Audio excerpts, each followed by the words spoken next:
Welcome to the channel. The Avian Knives Topaza. Let's check it out.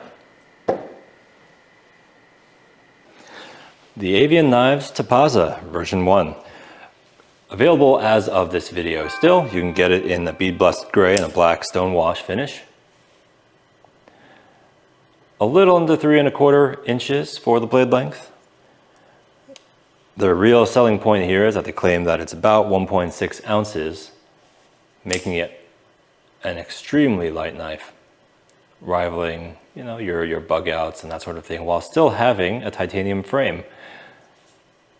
One of the biggest gripes, of course, with the bug out and other knives of that particular class is that there is a lot of flex whenever you're squeezing that particular scale. Pros of the knife: you have multiple ways of opening. You have the flipper tab, launches with quite a bit of authority. You also have your reverse flick. I'm sure you could do something with the thumb, although it's not really suitable for my hands for a thumb opening. Action is quite good. It is on bearings, and you can see it does shake closed relatively easily. Carry profile is extremely thin. You can certainly get that into a backup pocket, tight jeans, a nice sport coat. You could use it as a holdout if you're in a suit. Spine is nicely crowned as well, so you don't have to worry about any hot spots in that particular case, and you can choke up a little bit. There is a little bit of a curve here to secure your finger in place if you needed to choke up and get that extra little bit of leverage. You can see they managed to do a lot of skeletonizing here to keep this down in terms of weight, not just by having extremely thin stock, but by basically removing anything extraneous. And despite being such a thin blade at 62 Rockwell with MagnaCut as the steel, it's still going to do a great job in terms of edge retention, sharpness, decent toughness, although again, with being such a thin knife, I probably wouldn't use this for any sort of significant prying or hard use task. Again, it's your basic EDC knife slash holdout knife.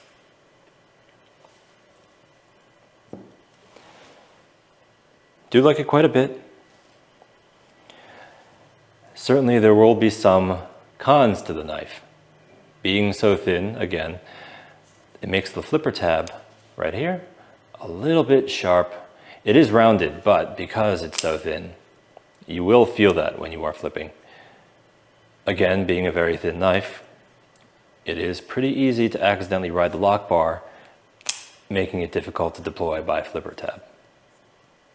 If you are the type of person who finds themselves accidentally squeezing the lock bar too often on the frame lock knife, this is probably not for you, unless you're okay with just sticking with the reverse flick. Lefties, sorry, again, this is not for you. You have a single position pocket clip.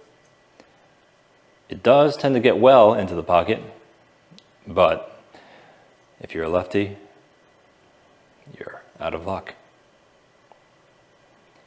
And again, not really a con, part of the design, but being such a thin knife, you aren't going to get much hard use out of it. And from a distance, some of you might feel this already, you're going to be a little trypophobic from that pattern. It does look a little squeamish if you are looking from a distance. Bestech is the OEM, so edge grind, nothing to really complain about. Build quality is great as well, but again, we're talking about cons. Some folks will prefer a USA made knife, and Bestech is definitely not USA made.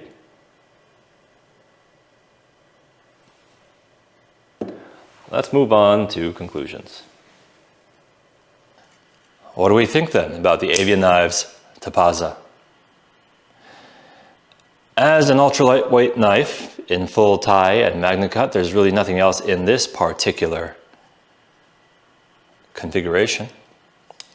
Really nothing else in this particular class in terms of weight at 1.6 ounces. Rockwell, of course, is 62, so that's awesome for magnet cut, and of course that's the hot new thing on the market. If you have bigger hands, losing that extra thickness might make it less comfortable for you, and in that case, perhaps it is not the best choice for you. Anyone who's looking for a really heavy use everyday carry knife, this is also probably not it.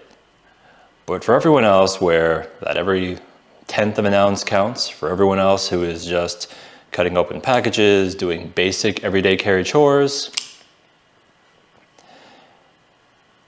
there's really nothing missing from this package.